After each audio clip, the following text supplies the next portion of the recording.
Kenyans are all counting down to the status conference at the International Criminal Court set to happen on the 8th of October, which is on Wednesday. And preceding that is a special sitting at Parliament. And remember, this is a process that began way back in February of 2008, when then hardly known Luis Moreno Ocampo of the International Criminal Court said that his office had begun what he called a preliminary examination of the post-election violence in Kenya. Well, it's years since then, and Rita Tinina is standing by where President Uhuru Kenyatta is expected to hold this special sitting and address members of Parliament. Now, Rita, suspicion is rife that he will be talking about the oncoming status conference, but do we know anything else with regard to this special sitting?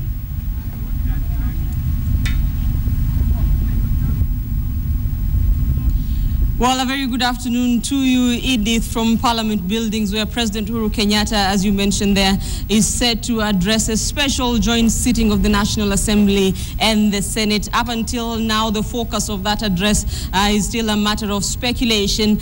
But coming just a day before his big date with judges at the International Criminal Court, the timing perhaps is quite telling. And some analysts have argued that maybe the president will touch on or entirely focus on the ICC matter and the summons by the judges that he should appear before the court on Wednesday. But Edith, it is not the first time that the president is addressing a joint sitting of the Senate and the National Assembly. He did that after the elections when he addressed the newly elected MPs and senators. He also addressed a joint sitting in March this year. That was during the State of the Nation address. And this is something that is provided for in law. The law states that the president shall address a newly elected parliament as well as address the nation through a joint sitting of parliament every year on the State of the Nation. The law also states that the president can address parliament at any other time, and this is one of those times. MPs and senators are currently on recess, so they have been recalled for that address by the president. For members of the National Assembly, it will be the second time that they are being recalled from recess. Last month, they were recalled to come and debate a report by the Defense and Foreign Relations Committee, and that was a report on the nomination of the Director General of the National Intelligence Service, as well as ambassadors and high commissioners. As I mentioned there, Edith, right now it's still a matter of speculation what the president has in store for Parliament. And even with that speculation, some MPs are saying that they will not be attending this joint sitting, assuming that the president will be talking about the Hague issue. This is even as other MPs and senators throng the Netherlands embassy here in Nairobi to try and secure visas to accompany the president if he chooses to go to the Hague. Perhaps he will be telling Parliament this afternoon if he will honor those summons, if he will not, and why, give reasons as well. Remember, the president has the support of the African Union. During a summit in Addis Ababa last year, the AU, which initially had tried to pull out of the ICC but failed to get enough support, came up with several resolutions. One of them, it wanted the case against President Uhuru Kenyatta deferred. Also in their resolutions, the AU said that no sitting head of state should appear before the International Criminal Court. And so if Uhuru chooses to go to the Hague this Wednesday, he will also make history as the first sitting head of state to appear before the International Criminal Court. Remember, his case has been delayed several times. Last month, the court postponed his case indefinitely, and during that session, that is when presiding judge Kuniko Ozaki then issued summons for Uhuru to appear before the court. His defense team applied seeking to have the president appear via a video link, but that application was dismissed by the court. So will the president be heading to the Hague this week? The ICC, it is expected it will question the president over claims that his government is withholding crucial information that is necessary for this trial. As I mentioned earlier, several members of parliament say they will not be attending the session this afternoon. We expect that the president will get here some minutes past 2:15 this afternoon. Already it has been a busy morning for the president. We are told he held talks with the National Security Council as well as the cabinet, and maybe he communicated to them the same message that he will be communicating to Parliament this afternoon, even as those MPs say they will not be attending this afternoon session. And my colleague Ian Wafula is standing by with some of those who say they will not be attending the afternoon session, and I now hand over to Ian. Ian, what are the sentiments? Thank you very much, Rita Tinina. And just like you said, a number of members of our parliament, that is mostly from the Coalition for Reforms and Democracy, the opposition, say they will not be attending this special sitting in the afternoon. Neto, it is, I'm joined by Agustino Neto, who is the NDO member of parliament. It is not every day that the president calls for a special sitting, and it is still out of speculation. We don't know what he's going to talk about. Why did you guys decide not to attend? I am happy that you say very well that it's not every day the president calls for a sitting of parliament. There's nowhere in law that anticipates that the president should call for a sitting of parliament. The only time the president can call for a sitting of parliament is after the first general election under the constitution. That is the only time. So what is happening right now is what the president did is very unprocedural. One, Parliament is guided by something called standing orders, and the standing orders of Parliament show specifically when a special sitting can occur. And you know, special sittings do occur when, for example, Parliament is on recess. You see, if the Parliament was not on recess and Parliament was doing its daily business, then it was possible for the President to come at any time. But now there's a special consideration. Parliament is on recess. What does that mean? That if at all you wanted Parliament to get back, there's a way that should have and ought to have happened. And that is by one, the leader of majority and the leader of minority consulting with the speaker, and after they consulted, they should have agreed. Once they'd agreed, the agenda for the meeting ought to have been specific. This is where the problem comes from. That one, the Parliament was convened under very dubious circumstances, and two, we did not know the agenda. You know, like right now, you are going to ask me to speculate or anticipate what the president is going to talk about. That is not what the law anticipates. The law anticipates that if we are called right now, you know, remember 3 weeks ago, Parliament was called from recess. But when Parliament was called from recess, it was a very specific agenda. It was to approve and appoint the ambassadors. That is understood, and the agenda was very specific. In fact, the standing orders 29, under which the Parliament is purportedly convened today, make it very specific that there are only special circumstances under which you can convene a special sitting of Parliament. One, if Kenya is at war, you want to extend it. If you want to impeach the president, if you want to make appointments like we did in the last week of members of ambassadors, if at all a cabinet secretary is going to be fired, those are the special circumstances under which you can then convene a special sitting of Parliament. And if you want to convene that special sitting, you must set out the agenda beforehand so that the members know what they're going to be discussing, and the standing orders say that agenda should be the only thing that is being discussed on that particular day. Right now, members have been called. We do not know what it's all about, so we do not know what the president wants, how he wants it, and that is why court said we're not going to participate in an illegality. Thank you very much. And as Neto said, we do not know what the agenda of this meeting is, and we continue to speculate that President Uhuru Kenyatta will be addressing concerning the International Criminal Court. Back to you, Edith. We shall continue following the proceedings here, and we see what goes on. Edith? Well, so we are just finding out from Parliament that even before the sitting commences, there's already quite a bit of controversy with members of Parliament saying that they're not going to be attending those sittings. But we have in studio John Jomuya, who is the Vice Chair of the International Commission of Jurists, who's going to help us look at this issue more analytically. Thank you for joining us. Thank you, Edith. So let's begin where Ian Wafula has left off. Agustino Neto, the Member of Parliament from Ndiwa, saying that it is unconstitutional and unprocedural what the President is doing. That is the case indeed, because the Constitution and the standing orders are fairly clear. The Constitution says that the President has the responsibility to address Parliament at least once a year during the State of the Nation address, which he did in March, but any other time. But that any other time must be guided by the standing orders. And as Agustino Neto says, that the standing orders are clear as to how a special sitting or how Parliament may be recalled from recess as it is being now, that an agenda must be circulated. There must be agreement between the requester of the sitting, whether it's a leader of the majority or the minority, and the MPs must know what it is that they're coming to do. Right now, they're in the dark, except the fact, yes. Yeah. So, as you've rightly said, everyone is in the dark, but Agustino Neto once again saying they've made a very deliberate choice to not, to quote his words directly, participate in an illegality. So what does this mean for what the President will say in Parliament today? Does it mean it will be null and void? Does it mean it will be marred by this irregularity? I think that would be a bit speculative. I think, of course, when the head of state is addressing the legislature, one would have expected that there would have been agreement and all this would have been sorted out beforehand. But when the opposition basically is absent, that at the very least reduces the weight of what the president is going to tell Parliament, because he's just going to be speaking mainly to his party members. Okay, and because the president has been so tight-lipped about what exactly he's going to be saying, there's a lot of speculation that it could be the ICC agenda. And if it is, do you think it will in any way impact what is going to happen at The Hague on Wednesday? Well, I think the president has been directed to appear in the ICC in the status conference. There has been a lot of speculation and people saying, asking whether he'll go or he won't go. First of all, it should be understood that he doesn't have a choice.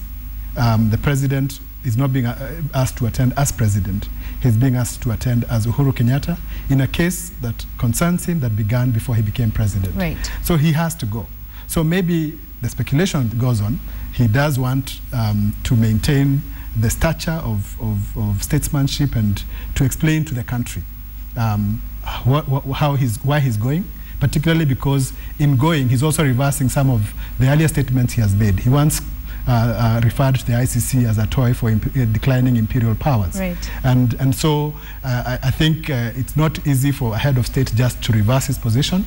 So I think it's important for him to explain himself to the country. All right, that's John Ramuya whetting our appetites with regard to this particular subject of the ICC. We will be speaking to him a bit later, just a few minutes hopefully before the president addresses that joint sitting in Parliament. But right now we move to another story that's making headlines this afternoon. It's a failure by the police to take action on intelligence, which may have paved the way for the Mpeketoni attacks that saw more than 60 people lose their lives in 2 days of ruthless killings in the coastal region. Now, this is according to a report released today by the Independent Police Oversight Authority, or IPOA, which also says that a senior police officer could have aided in the smuggling of weapons that were used in the attacks. Now, Inspector General of Police David Kimayo has put Lamu County under curfew since the attacks and launched a joint police and military operation in the area. Following the attack on Mpeketoni on 15th June 2014, subsequent follow-up operations appeared disjointed. A full-time command post operation center was not established to coordinate the follow-up operation. The IPOA team was informed that at one time, the operation was taken over by the senior commanders from the regional and national headquarters, and the operational commanders on ground were left to watch.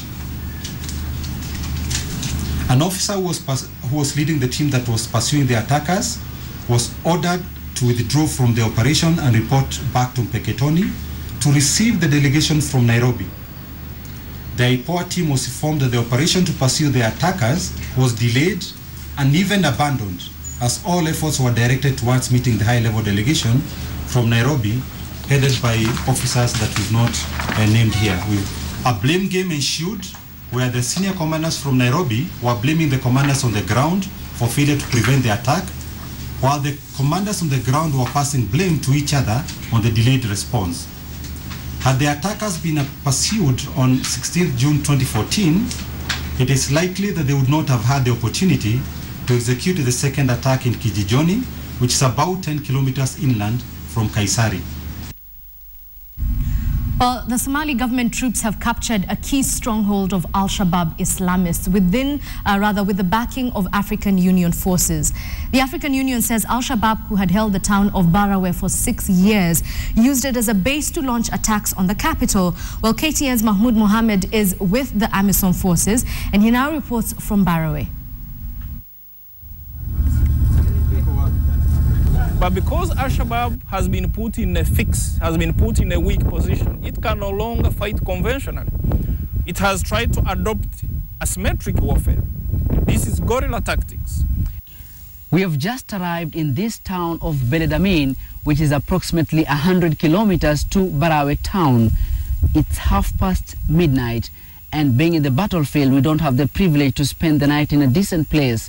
We are forced to sleep in these trenches that have been dug earlier by the soldiers just to protect us from bullets and rocket-propelled grenades in case of an attack. As you can see, some of the soldiers here are standing guard until the sun rises.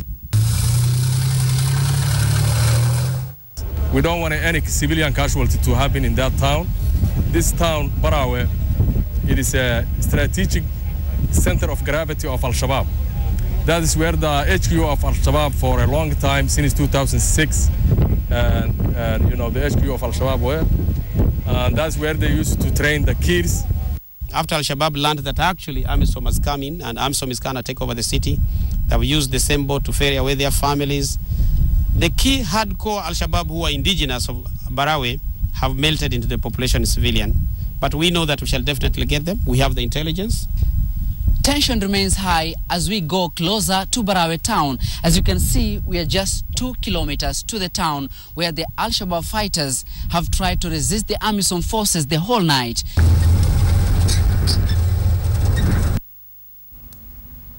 Well, we'll be trying to get in touch with Mahmoud Mohammed, who is currently in Barawe and reporting on that very critical capture of that town. The Kenya Reinsurance Corporation, in other news, flagged off 100 assistive devices as part of the second phase of the Nicofiti Ability Beyond Disability campaign. Now, this second part was rolled out in 3 stages and is expected to deliver services and devices on all counties by the end of the year.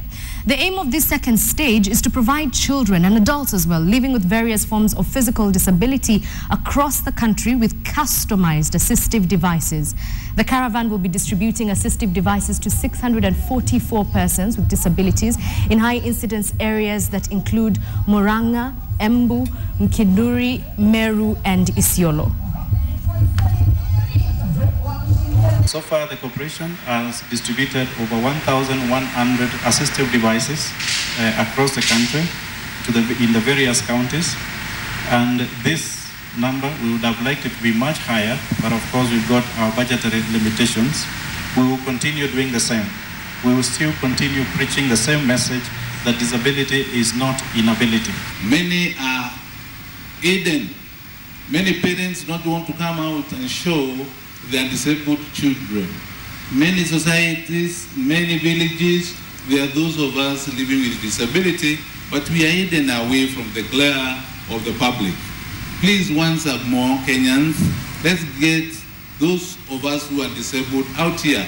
Let them get the assistance. We need to be able to empathize, to be able to understand, and to be able to know that these people are created by God, and things happen, and we can also be going through the same situations. So even in our own small ways, let's go out and help. Well, we're just about to take a short commercial break, but just a reminder of what's happening in this half hour. We are expecting President Uhuru Kenyatta to speak to a joint parliamentary sitting, which a section of opposition MPs have actually boycotted, saying it is unprocedural and it is an illegality, to quote them directly. And this is specifically from Agostino Neto, who is the Ndiwa Member of Parliament. Well, we go on a short commercial break. When we come back, we might have more with regard to that particular story. But right now, it's a short break. We'll be right back.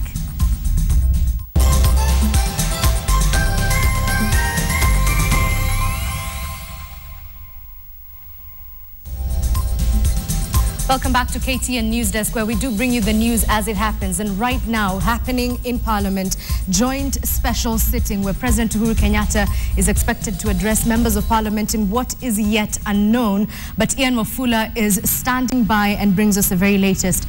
Ian, what do we know at this moment?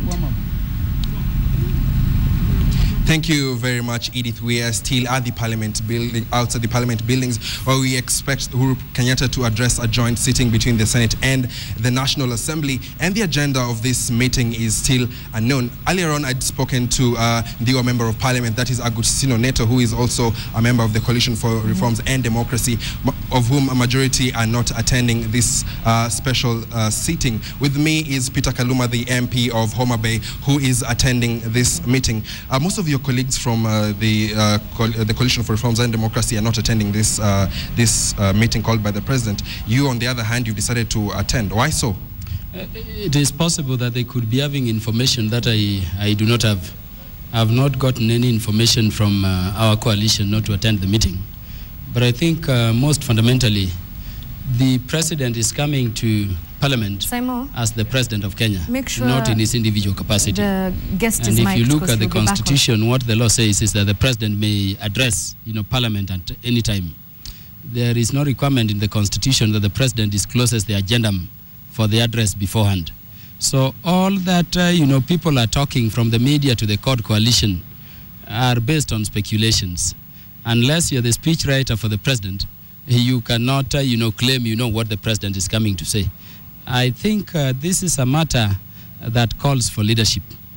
I would rather I made a decision having known what the president is addressing than speculate, sitting back to speculate as a leader on what the agenda could be. And that is what informs my, you know, would prefer a situation as a leader where whatever the case, you know, we engage on the matters that are being discussed. If it were to be a ICC, I have a position.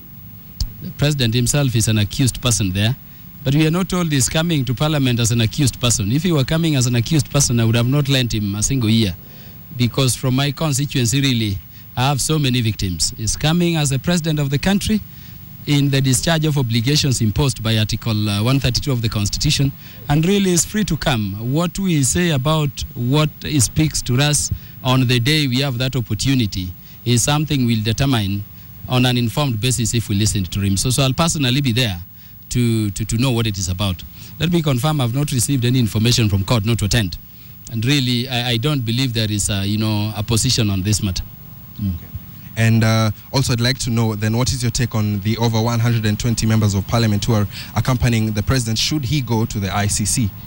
I mean, those are personal choices. Those are not roles being, you know, performed by those members of parliament in their capacities as members of parliament. They are going as people who commiserate with the tribulations, if I were to call it so, of His Excellency the President. And really, I want to say that as a leader, having been, you know, charged in leadership on a baseless, you know, criminal offense once, I know how warm it feels for one to be accompanied to court by friends. So they are going in their individual capacity. They are going as friends. I mean, it is a good thing to accompany him. But additionally, let me say, and this you will get very strange. Huh? I did not vote for Uhuru Kenyatta, and I know even come next elections I may not vote for him. But the fact of the matter is that currently Uhuru Kenyatta holds the instruments of power as the head of government and the head of the state. A symbol of our national unity, a symbol of our sovereignty and independence as a country amongst the world. So really, it would be, you know, too short-sighted if somebody saw anything facing him as a personal thing. Really, this is bigger than a personal thing. It is a Kenyan issue, despite, you know, the hard feelings, you know, a number of Kenyans, including, you know, myself, have for him. This is a national issue. It's a national issue, and we must treat it as so. And in that context, really, leaders may also choose to go with him. And let us give these liberties to leaders. I mean, they lead because they have thoughts. They lead because they can independently make decisions for the good of the country. My hope is that whenever we make such decisions, we make them for the good of the country. My hope is that when the president will make his decision on whether or not to attend ICC, he will have Kenya before him, before his personal interest. And my hope is that when we interact with the president and with the leadership of the nation, we do that, you know, with the fact of leadership in our minds, not politics, you know, purely throughout. So to date, as I've said, I will personally be in the house because I'm one person who does not believe in speculation. I want to sit in the house. I want to hear what is bringing His Excellency the President to the house, and I want to treat that issue that brings him after I have his statement or his speech as a leader based on the considerations and the thoughts of my people. But I wanted to request the President that as he prepares to go to the ICC, it continues to concern me that Kenyans are still outside this country, living outside the country as refugees due to the situation we found ourselves in 2007, 2008. We needed to bring the issue of victims to a closure. To date, we have so many people who are displaced from several parts of the country. Even in my constituency, there are several people, including my cousins. They are merely termed returnees. No compensation has been given to them. Others are called integrated IDPs. No compensation have been given to them. Yet they lost a lot of property due to the situation, of course, we found ourselves in.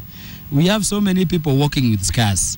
And I can tell you in my constituency, if you remember the fires in Naivasha, the killings in Naivasha, I lost so many people, including brothers and cousins at home. Those families would agree to move with all Kenyans as a nation if as a leadership of the country, we sat down and proffered a solution with finality over this issue. And I wanted to request His Excellency the President that as he comes and addresses us, may the government be alive to the fact that, you know, we never have, you know, time to, you know, discuss the issues with him when he's in the House. May he think about creating a forum where leaders who believe we need to have a closure to this thing can share thoughts on how best we can, you know, engage in compensation or reparation for the victims of this thing and reconcile the state. May we have a forum in which we can think about the recommendations the Truth, Justice and Reconciliation Commission had and implement them so that we can move forward as a nation, not feeling wounded. Yeah, maybe let us narrow a bit down into where you've talked about IDPs, and as a member of parliament, what have you done to assist some of these IDPs who are in your constituency? We have brought motions without number to parliament. If you remember, it was hardly 3 months ago, I brought a motion in which I was asking the government to give us the details of everybody who was killed. In fact, I can tell the country that the number being you know, peddled around is very modest. The fact of the matter is that many are the Kenyans outside there who were killed and were just buried by their families without necessarily going into national data. So I've requested whether we can do a national audit of the people who are killed. We can do a national audit of the people who are displaced. We can do a national audit of the properties that were lost so that we proffer measures in terms of how to engage in reparation, in terms of how to compensate these Kenyans. Because ultimately, people are wounded. People may be talking too much about ICC, but people need to see themselves, you know, thought of by the leadership of the country. Okay. And we think of the solution to these issues. And you know, with keeping IDPs in mind, you know, someone has to be accountable for the killings that happened in 2007, 2008. Let me also just ask, in line with that, what is your personal opinion? Should the president go, or should he fail to go to attend the ICC? My position, it has been read as political, is that the president has no business going. You know, I'm a lawyer. Whenever the prosecutor in a criminal case confirms that he has no evidence to sustain a trial, the course of action that follows is the withdrawal of the case by the prosecutor. If the prosecutor does not do that, it follows that the court, acting on its own motion, proceeds to terminate the case. I mean, why would you parade Uhuru Kenyatta? Of course, he was charged before he became president, but now he's the president of the country. Why would you parade a president of a nation, an independent sovereign nation, as a common criminal after confirming to the world that you don't have, you know, evidence to sustain the thing? I would rather the president went to the ICC to do different things. And I want to tell the nation what I'm looking at. We have real victims. It cannot be denied Kenyans killed one another in 2007, 2008. It cannot be denied Kenyans, you know, destroyed the properties of one another in 2007, 2008. It is a very sad thing when we are told in our face by the prosecution's office in the ICC that there is no witnesses in the matter. We have victims walking with wounds. We have relatives of the people who are killed. We have victims of the loss of property. I mean, how can we be told there is no evidence? I've always said, and let me repeat it here to the nation, that the ICC will demonstrate to the world that it is serious. The day the person called Luis Moreno Campo is arrested for subverting the course of justice and arraigned and charged appropriately and tried to completion, and if possible imprisoned. That's why we will take ICC seriously. Number two, the ICC will be seen to be serious by the world.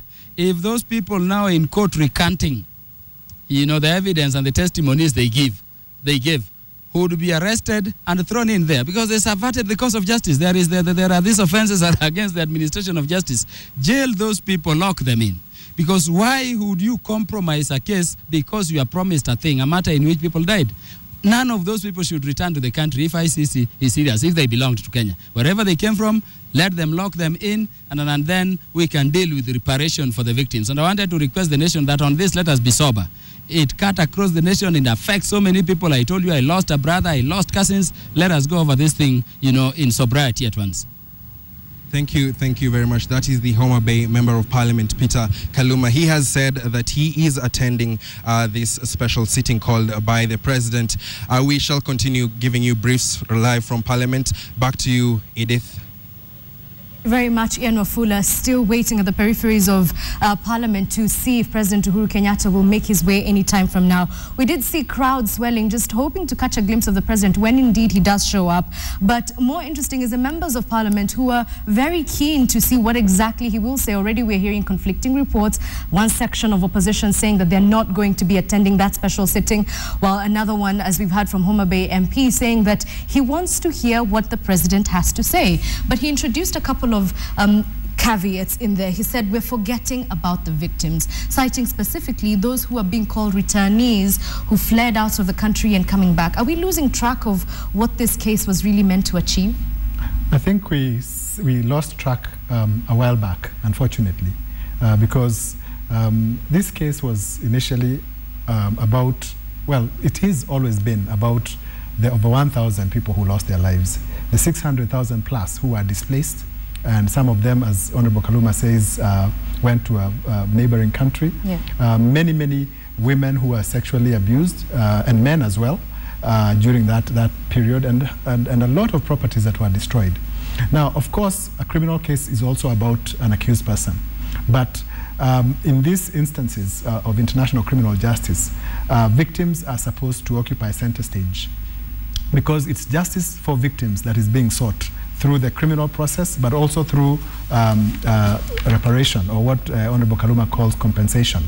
And in most instances, the latest reports with regard to victims that have been filed by the common legal representatives for victims actually shows that apart from some IDPs, a lot of people, at least certainly all the people who are sexually abused, none of them have received any compensation or any reparation, or even any justice for that matter, because nobody has been prosecuted for the violations that they suffered. Okay, well, speaking of victims of the post-election violence, John Alanamu did dig into this, and he did find out that the people that Njonjo is talking about fled into Uganda at the height of the post-election violence. Thousands of Kenyans now considered the forgotten lot.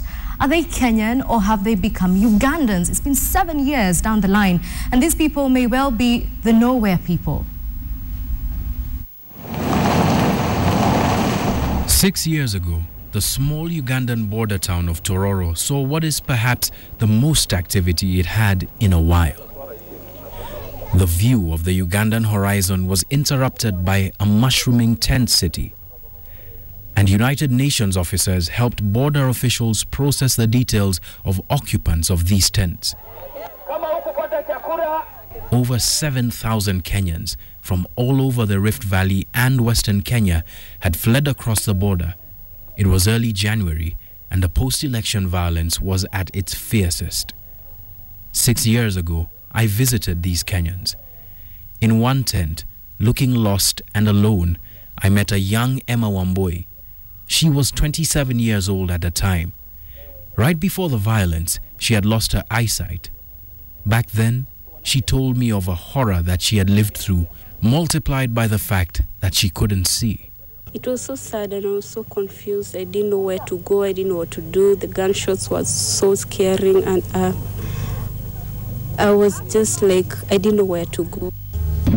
She and many other tragic cases of forced displacement, murder and rape were the reason that, at least in 2008, many Kenyans believed that intervention by the International Criminal Court was necessary. 2 years later, on the 15th of December 2010, the names of 6 Kenyan leaders were read to the public, being charged with rape and murder, forcible transfer, persecution and other inhumane acts. A lot has changed since. 6 years later, Emma and I meet again. She's doing a lot better now. After KTN aired my story, I was able to receive some donors, or should I say donors or sponsors, Sightsavers International. Emma's story is an inspirational one. After coming back to Kenya and through the help of various NGOs, she learned how to teach the disabled. In 2013, the girl who was a victim of electoral violence won a seat as the National Alliance Party's County Assembly nominee for Nakuru. She now fights for the rights of the disabled. But not all stories turned out like Emma's. John Njoroge walks his wife into their little hut early in the afternoon. It's a perfect time to give their little one a bath. Their baby is almost a year old. He is among a generation of Kenyan babies born in refuge in Uganda. They live in the Kiriadongo refugee camp in western Uganda, having fled across the border at the same time that Emma did. Wakimbizi ambao wakati huwa tuko mahali hapa, kuna wale wanaitwa refugees na kuna wale asylum seekers walikuja baada ya sisi kufika mahali hapa. Jumla tuko kama watu 1,500. Their home doesn't look at all like a refugee camp, more like a hut in a small countryside hamlet. But everyone here is a Kenyan refugee or asylum seeker. Jina yangu ni John Wanjala na Mayengo. Ni Nora na Afula. Kwa majina naitwa George Wanyoike Ndungu. Jina ni Melon Wamboi. Na tukachipata kwamba wakang'oa nyumba zetu, ng'ombe tukachukuliwa, tukapaki bure, wakang'oa manyumba, kila kitu. Tukaletwa hapa Kiriadongo. Tungekuwa tumeendelea katika inji yetu sana, lakini kwa ajili ya inji ya kigeni tunaishi katika maisha ya shida. Tuweze kuona vile tunaweza rudishwa inchi yetu. Many of them tried to go back to their homes in Kenya, but found their land occupied by aggressive locals. So now they live here, a lush green farmer's paradise that masks a deep sorrow. Hata iwe kesho ama kesho kutwa, tuko tayari kuondoka. Kwa sababu mahali hapa hatuwezi tukaendelea sana. Kwa sababu mahali inji ya kigeni uwezi ukafanya mpango na ukachichenga na watoto wetu kuelimisha inakuwa vigumu. Yesterday, they were the face of a violent conflict in Kenya, forced out of their homes because of their tribal identity. Today, they have no identity, unable to go back home and yet to be accepted as Ugandans. Ningependelea kama Mungu anaweza saidia watukumbuke, turudishwe nyumbani. We tried to reach the Ministry of the Interior for comment about whether the government planned to settle these people back in Kenya. By the time of the airing of this report, we had not received a response. The persons, those people who are still in Uganda, I would say no. Yeah, there is no justice up to now. None of these people have even contemplated seeking justice for the wrongs committed against them in 2008. The ICC cases are far from their thoughts. They're busy trying to fend for themselves. At any rate, outside of the ICC, there have been a handful of local cases prosecuting suspected perpetrators of crimes during that period. One person has been convicted of a crime related to that period in the 6 years since. There were so many people who are involved in the post-election skirmishes of violence. And to just handpick a few and decide that these are the ones who are going to carry the burden of the cross, I think it is not fair. These men, women, and children are now the face of a question that has yet to be answered. If the cases at the International Criminal Court fail, what alternatives do they have in seeking justice? I pose this question to Emma. Her response looks beyond the sense of victimhood that those who experienced violence feel. Forgiveness is one powerful thing.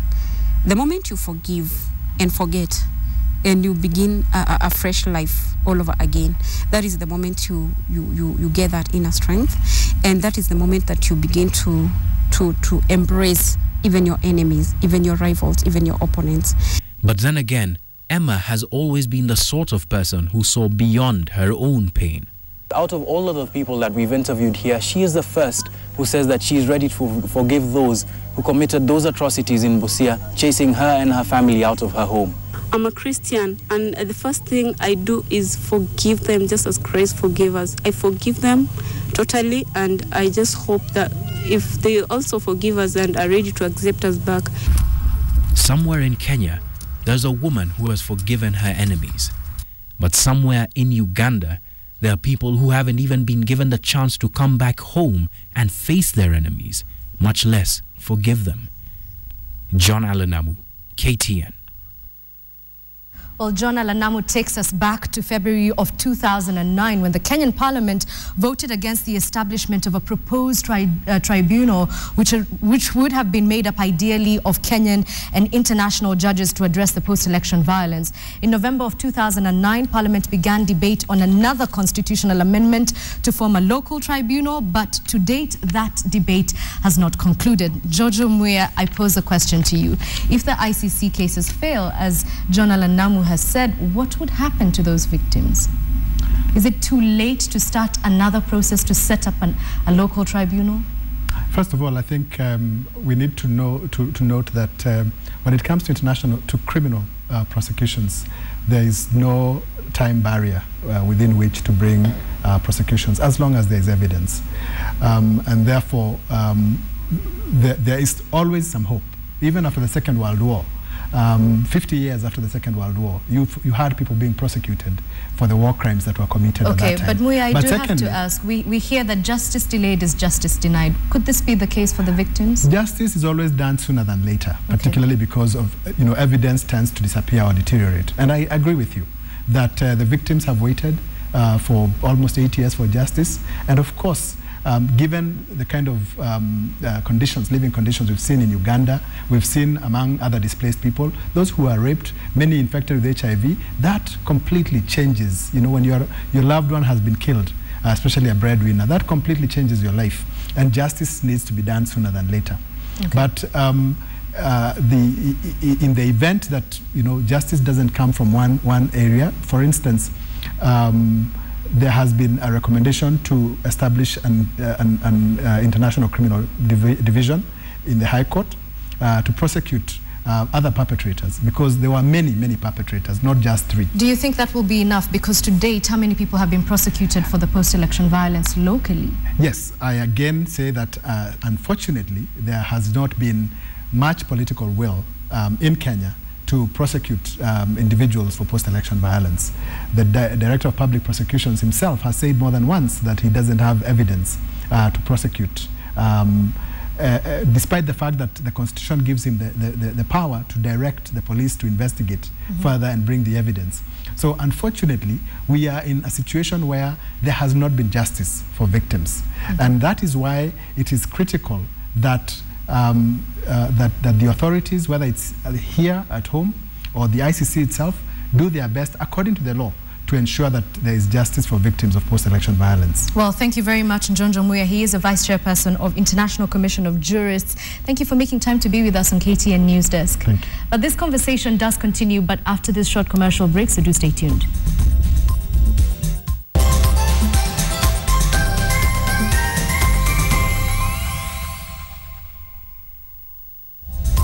Welcome back to KTN Newsdesk. We do have our eyes still cast on Parliament, where a joint sitting is expected to happen from about 2:30, if I'm not wrong. But before that, you will remember that President Uhuru Kenyatta chaired a National Security Council meeting ahead of the speech in Parliament, and he also did address members of the cabinet. And Rita Tinina has all the details from those 2 prior meetings and what it means for this extended list of invitees beyond members of Parliament. Rita, what do we have since I last spoke to you?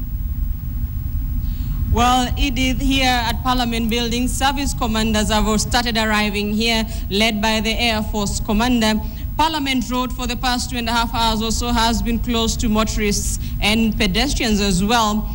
And once the president arrives here, which we expect will be in the next half an hour or so, we'll first inspect a guard of honor mounted by the Kenya Army before going into the chamber. But really an unprecedented afternoon for the country. This comes amid speculation of whether or not the president will be going to The Hague. As you mentioned there, Edith, it has been a busy morning for the president, meeting members of the National Security Council as well as the cabinet. What is that important message that the president is communicating to what you term as pillars of his administration, and which he will be communicating later on this afternoon to Parliament? Was he telling the National Security Council and his cabinet that, look, I am going to The Hague, and when I'm away, you need to take charge? or was he saying that, you know, I'm not going, be prepared for the consequences, whatever consequences those will be? Word has it from the security officers here that after addressing the special joint sitting of the National Assembly and the Senate, he will address a crowd that will be gathered outside his office at Harambee House. That we have not confirmed, but those are the indications that we are getting. So what is that message that the president wants to pass from the National Security Council, the cabinet, parliament, to the common mwananchi? And what will the implications be? Some analysts have speculated that perhaps it has something to do with his case at The Hague. Is he going? Is he not going? And what will the implications be? What will that mean for relations between Kenya and the AU? Remember, the AU had stood firmly behind Uhuru Kenyatta in resolutions in October of last year, saying no sitting head of state should appear before the International Criminal Court, also asking that Uhuru Kenyatta's case be deferred. So if Uhuru chooses to go, what does that mean for relations between Kenya and the AU, which, as I said, stood firmly behind Uhuru Kenyatta? What will also mean if he chooses to ignore those summons? What will it mean for Kenya as a country? Legal analysts are looking at the possibility, will the ICC then issue a warrant of arrest against President Uhuru Kenyatta, making him join the league of his colleague, Sudanese President Omar al-Bashir, who has a warrant of arrest by the ICC hanging over his head? What will that mean if it gets to that level? What will it mean for Kenya? Remember, during the promulgation of the Constitution, Omar al-Bashir, with that warrant of arrest, came to Uhuru Park, and pressure was on Kenya to arrest him. Going forward, looking forward, if Uhuru doesn't go to The Hague, what does it mean for us as a country? As I mentioned earlier, we are counting down. Right behind me there, you can see some of the service commanders just standing in line. The Kenya Army a few minutes ago was going through their final paces. We'll wait to see what time the president gets here. And really, the president, Edith, has already addressed two joint sittings of the National Assembly and the Senate, both of which are provided for in the law. That is a newly elected parliament, as well as the State of the Nation address. The law provides that he can call a joint special sitting any other time. This is one of those times, but really something different from those other sittings. When there's an opening of parliament, those two other joint sittings, after he addresses the chamber, normally there would be a reception outside where members of parliament and the Senate will get some refreshments. There is usually a tent for the president where he sits, and members of parliament and the senators can get a chance to say hello to him. Today we have no indications that there will be any reception here. Nothing has been set up. Normally that is usually behind parliament buildings at the garden. Some construction is going on there, but on the other alternative side, we have no indications that today there will be a reception. And as I mentioned, a word from security personnel here is that the president, after he makes his address to the chamber, will also address a crowd that will have gathered outside his office at Harambee House. So, Edith, we are keeping an eye on things for you from parliament buildings.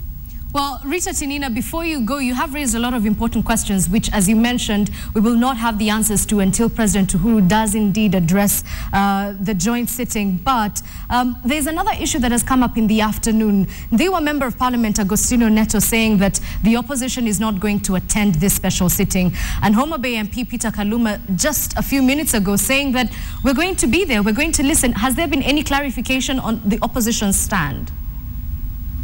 Well, the opposition seems divided on the issue. As you said there, Peter Kaluma says, you know, it's not definite that the president will be talking about The Hague. He may be talking about any other matter. So you need to be there to know what the president has to say. As elected leaders, you're elected to be in parliament, so you're refusing to go to parliament for a reason that you're not sure about. So some division there within members of the opposition, some saying they will be attending the special joint sitting, others saying, no, we are not going for it.